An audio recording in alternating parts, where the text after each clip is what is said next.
The Black Cat by Edgar Allan Poe. For the most wild, yet most homely narrative which I am about to pen, I neither expect nor solicit belief. Mad indeed would I be to expect it, in a case where my very senses reject their own evidence. Yet mad am I not, and very surely do I not dream. But tomorrow I die, and today I would unburden my soul. My immediate purpose is to place before the world, plainly, succinctly, and without comment, a series of mere household events. In their consequences, these events have terrified, have tortured, have destroyed me. Yet I will not attempt to expound them. To me they have presented little but horror. To many they will seem less terrible than baroques.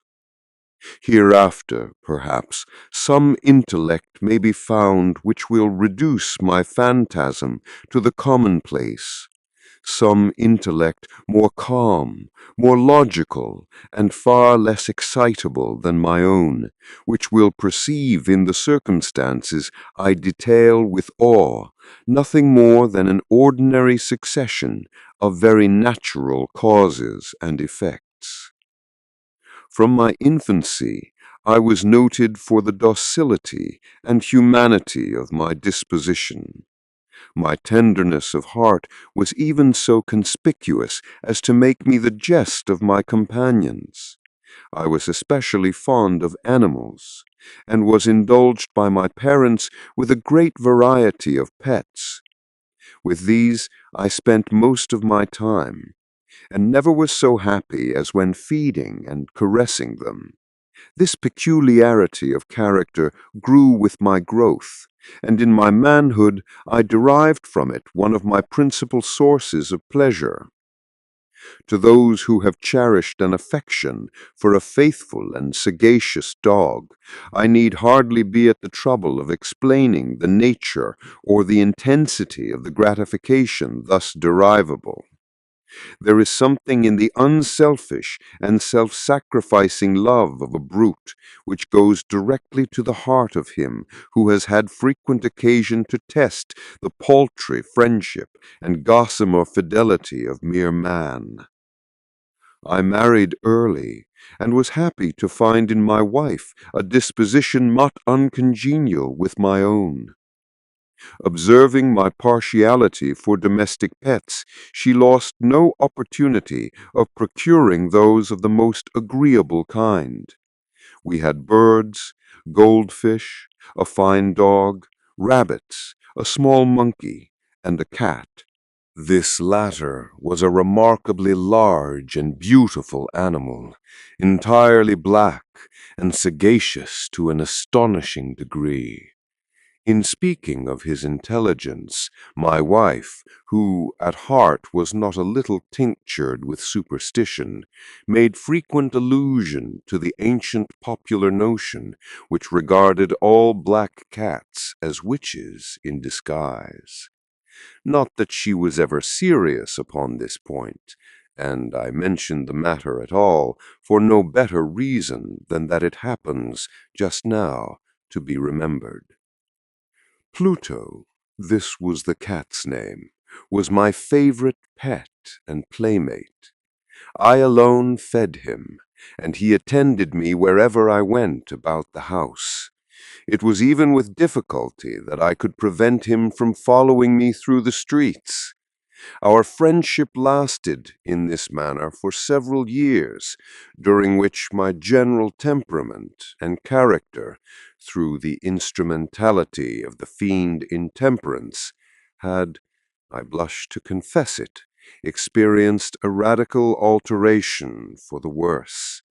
I grew day by day more moody, more irritable, more regardless of the feelings of others. I suffered myself to use intemperate language to my wife. At length I even offered her personal violence. My pets, of course, were made to feel the change in my disposition. I not only neglected them, but ill-used them. For Pluto, however, I still retained sufficient regard to restrain me from maltreating him, as I made no scruple of maltreating the rabbits, the monkey, or even the dog when, by accident or through affection, they came in my way. But my disease grew upon me, for what disease is like alcohol? And at length even Pluto, who was now becoming old and consequently somewhat peevish, even Pluto began to experience the effects of my ill temper. One night, returning home much intoxicated from one of my haunts about town, I fancied that the cat avoided my presence. I seized him, when, in his fright at my violence, he inflicted a slight wound upon my hand with his teeth. The fury of a demon instantly possessed me. I knew myself no longer. My original soul seemed at once to take its flight from my body, and a more than fiendish malevolence, gin-nurtured, thrilled every fibre of my frame. I took from my waistcoat pocket a penknife, opened it, grasped the poor beast by the throat, and deliberately cut one of its eyes from the socket. I blush, I burn, I shudder while I pen the damnable atrocity. When reason returned with the morning, when I had slept off the fumes of the night's debauch, I experienced a sentiment half of horror, half of remorse for the crime of which I had been guilty. But it was at best a feeble and equivocal feeling, and the soul remained untouched. I again plunged into excess, and soon drowned in wine all memory of the deed. In the meantime, the cat slowly recovered. The socket of the lost eye presented, it is true, a frightful appearance, but he no longer appeared to suffer any pain. He went about the house as usual, but as might be expected, fled in extreme terror at my approach. I had so much of my old heart left as to be at first grieved by this evident dislike on the part of a creature which had once so loved me. But this feeling soon gave place to irritation, and then came, as if to my final and irrevocable overthrow, the spirit of perverseness. Of this spirit philosophy takes no account. Yet I am not more sure that my soul lives than I am that perverseness is one of the primitive impulses of the human heart, one of the indivisible primary faculties or sentiments which give direction to the character of man. Who has not, hundreds of times, found himself committing a vile or silly action for no other reason than because he knows he should not? Have we not a perpetual inclination, in the teeth of our best judgment, to violate that which is law, merely because we understand it to be such? This spirit of perverseness, I say, came to my final overthrow. It was this unfathomable longing of the soul to vex itself, to offer violence to its own nature, to do wrong for the wrong's sake only, that urged me to continue and finally to consummate the injury I had inflicted upon the unoffending brute. One morning, in cold blood, I slipped a noose about its neck and hung it to the limb of a tree. Hung it with the tears streaming from my eyes and the bitterest remorse at my heart. Hung it because I knew that it had loved me, and because I felt it had given me no offense. Hung it because I knew that in so doing I was committing a sin, a deadly sin that would so jeopardize my immortal soul as to place it, if such a thing were possible, even beyond the reach of the infinite mercy of the most merciful and most terrible God. On the night of the day on which this cruel deed was done, I was aroused from sleep by the cry of fire. The curtains of my bed were in flames. The whole house was blazing. It was with great difficulty that my wife, a servant, and myself made our escape from the conflagration. The destruction was complete. My entire worldly wealth was swallowed up, and I resigned myself thenceforward to despair. I am above the weakness of seeking to establish a sequence of cause and effect between the disaster and the atrocity. But I am detailing a chain of facts and wish not to leave even a possible link imperfect. On the day succeeding the fire, I visited the ruins. The walls, with one exception, had fallen in. This exception was found in a compartment wall, not very thick, which stood about the middle of the house, and against which had rested the head of my bed. The plastering here, in great measure, resisted the action of the fire, a fact which I attributed to its having been recently spread. About this wall a dense crowd were collected, and many persons seemed to be examining a particular portion of it with very minute and eager attention. The words strange, singular, and other similar expressions excited my curiosity. I approached and saw, as if graven in bas-relief upon the white surface, the figure of a gigantic cat. The impression was given with an accuracy truly marvelous. There was a rope about the animal's neck. When I first beheld this apparition, for I could scarcely regard it as less, my wonder and my terror were extreme. But at length reflection came to my aid. The cat, I remembered, had been hung in a garden adjacent to the house. Upon the alarm of fire, this garden had been immediately filled by the crowd, by some one of whom the animal must have been cut from the tree and thrown through an open window into my chamber. This had probably been done with the view of arousing me from sleep. The falling of other walls had compressed the victim of my cruelty into the substance of the freshly spread plaster, the lime of which, with the flames and the ammonia from the carcass, had then accomplished the portraiture as I saw it. Although I thus readily accounted to my reason, if not altogether to my conscience, for the startling fact just detailed, it did not the less fail to make a deep impression upon my fancy.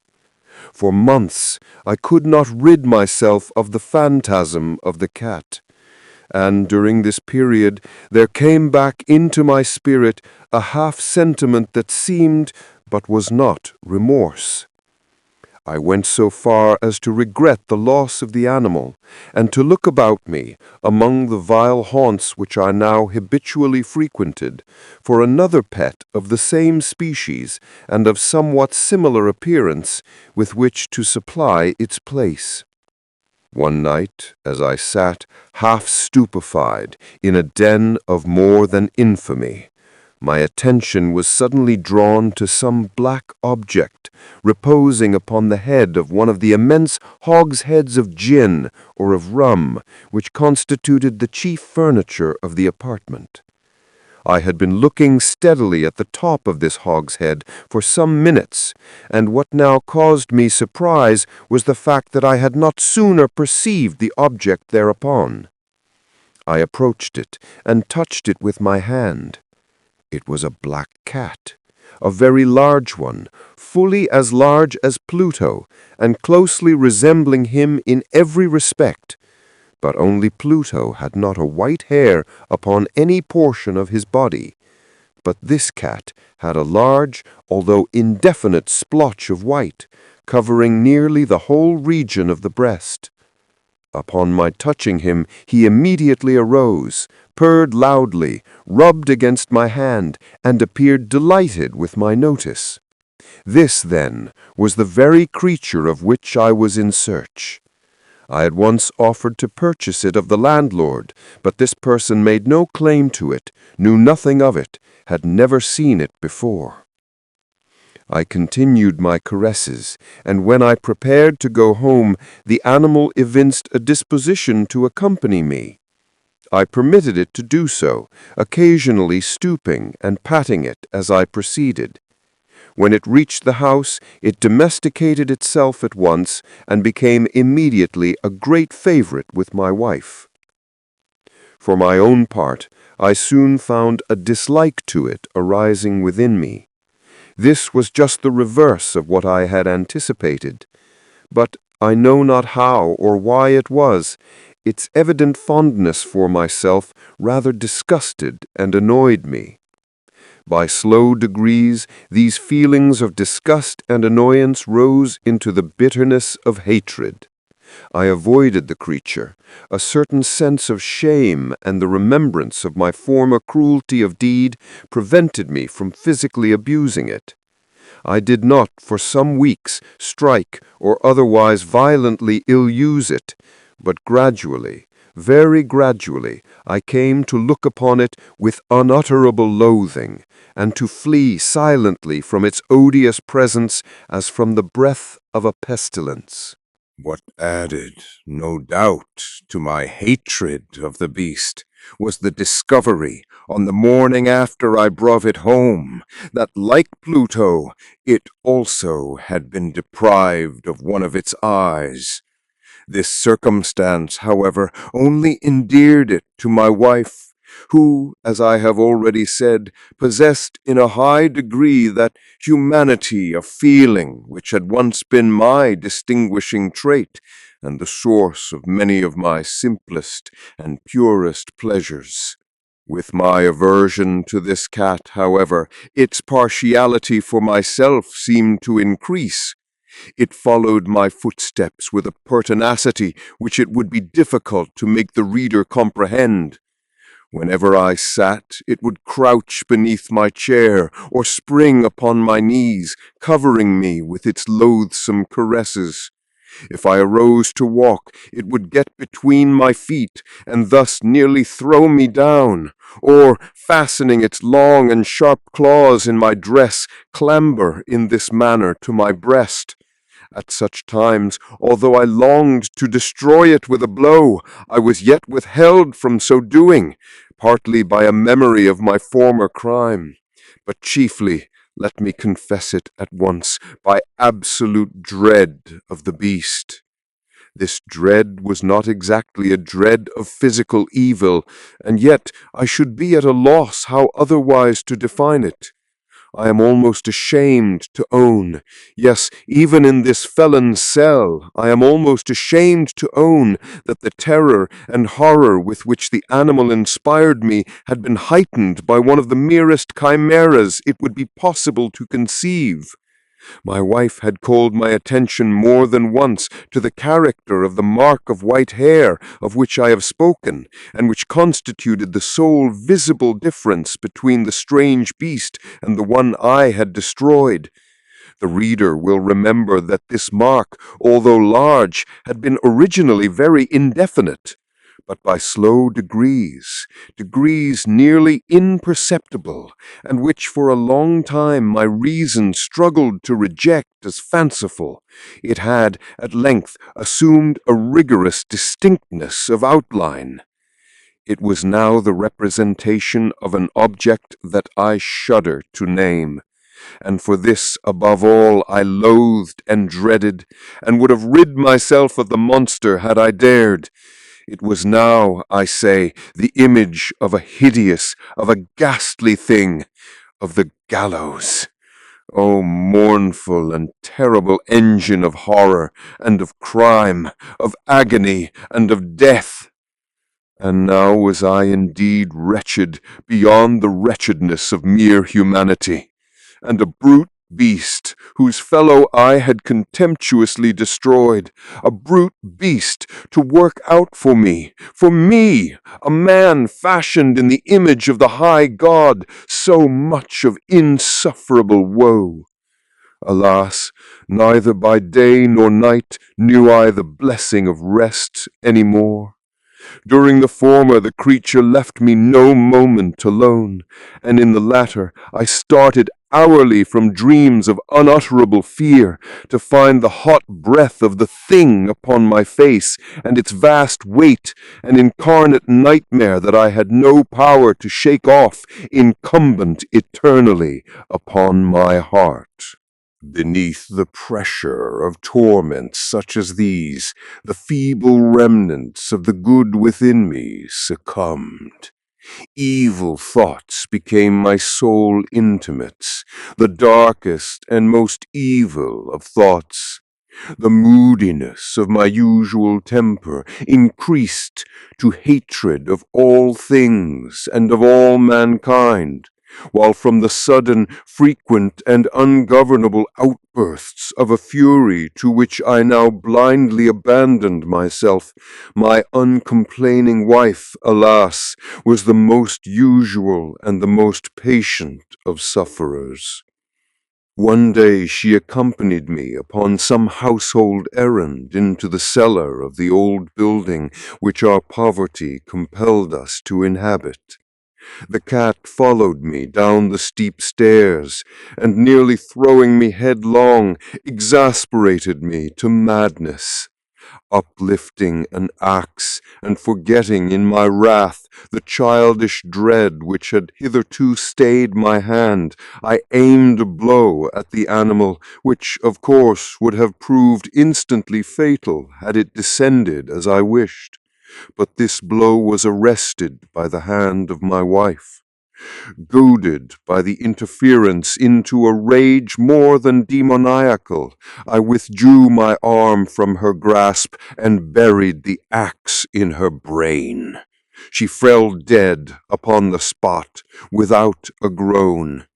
This hideous murder accomplished, I set myself forthwith and with entire deliberation to the task of concealing the body. I knew that I could not remove it from the house, either by day or by night, without the risk of being observed by the neighbors. Many projects entered my mind. At one period I thought of cutting the corpse into minute fragments and destroying them by fire. At another I resolved to dig a grave for it in the floor of the cellar. Again, I deliberated about casting it into the well in the yard, about packing it in a box as if merchandise with the usual arrangements, and so getting a porter to take it from the house. Finally, I hit upon what I considered a far better expedient than either of these. I determined to wall it up in the cellar, as the monks of the Middle Ages are recorded to have walled up their victims. For a purpose such as this, the cellar was well adapted. Its walls were loosely constructed, and had lately been plastered throughout with a rough plaster, which the dampness of the atmosphere had prevented from hardening. Moreover, in one of the walls was a projection, caused by a false chimney or fireplace that had been filled up and made to resemble the rest of the cellar. I made no doubt that I could readily displace the bricks at this point, insert the corpse, and wall the whole up as before, so that no eye could detect anything suspicious. And in this calculation I was not deceived. By means of a crowbar I easily dislodged the bricks, and, having carefully deposited the body against the inner wall, I propped it in that position, while with little trouble I relaid the whole structure as it originally stood. Having procured mortar, sand, and hair with every possible precaution, I prepared a plaster which could not be distinguished from the old, and with this I very carefully went over the new brickwork. When I had finished, I felt satisfied that all was right. The wall did not present the slightest appearance of having been disturbed. The rubbish on the floor was picked up with the minutest care. I looked around triumphantly and said to myself, "Here at least, then, my labor has not been in vain." My next step was to look for the beast which had been the cause of so much wretchedness, for I had at length firmly resolved to put it to death. Had I been able to meet with it at the moment, there could have been no doubt of its fate. But it appeared that the crafty animal had been alarmed at the violence of my previous anger, and forbore to present itself in my present mood. It is impossible to describe or to imagine the deep, the blissful sense of relief which the absence of the detested creature occasioned in my bosom. It did not make its appearance during the night, and thus for one night at least, since its introduction into the house, I soundly and tranquilly slept. I slept even with the burden of murder upon my soul. The second and the third day passed, and still my tormentor came not. Once again I breathed as a free man. The monster, in terror, had fled the premises forever. I should behold it no more. My happiness was supreme. The guilt of my dark deed disturbed me but little. Some few inquiries had been made, but these had been answered readily. Even a search had been instituted, but of course nothing was to be discovered. I looked upon my future felicity as secured. Upon the fourth day of the assassination, a party of the police came very unexpectedly into the house, and proceeded again to make a rigorous investigation of the premises. Secure, however, in the inscrutability of my place of concealment, I felt no embarrassment whatever. The officers bade me accompany them in their search. They left no nook or corner unexplored. At length, for the third or fourth time, they descended into the cellar. I quivered not in a muscle. My heart beat as calmly as that of one who slumbers in innocence. I walked the cellar from end to end. I folded my arms upon my bosom and roamed easily to and fro. The police were thoroughly satisfied and prepared to depart. The glee at my heart was too strong to be restrained. I burned to say but one word by way of triumph, and to render doubly sure their assurance of my guiltlessness. "Gentlemen," I said at last, as the party ascended the steps, "I delight to have allayed your suspicions. I wish you all health and a little more courtesy. By the by, gentlemen, this is a very well-constructed house. I may say, an excellently well-constructed house. These walls— Are you going, gentlemen? These walls are solidly put together." And here, through the mere frenzy of bravado, I rapped heavily with a cane which I held in my hand upon that very portion of the brickwork behind which stood the corpse of the wife of my bosom. But may God shield and deliver me from the fangs of the arch-fiend. No sooner had the reverberation of my blows sunk into silence than I was answered by a voice from within the tomb, by a cry, at first muffled and broken, like the sobbing of a child, and then quickly swelling into one long, loud, and continuous scream. utterly anomalous and inhuman, a howl, a wailing shriek, half of horror and half of triumph, such as might have arisen only out of hell, conjointly from the throats of the damned in their agony, and of the demons that exult in the damnation. Of my own thoughts it is folly to speak. Swooning, I staggered to the opposite wall. For an instant, the party upon the stairs remained motionless, through extremity of terror and of awe. In the next, a dozen stout arms were toiling at the wall. It fell bodily. The corpse, already getting decayed and clotted with gore, stood erect before the eyes of the spectators. Upon its head, with red, extended mouth and solitary eye of fire, sat the hideous beast whose craft had seduced me into murder, and whose informing voice had consigned me to the hangman. I had walled the monster up within the tomb. If you found yourself holding your breath during this story, show your appreciation by hitting the like button. And if you dare to walk with us further into the darkness, subscribe now and ring the notification bell, because the silence is always scariest right before we share our next nightmare.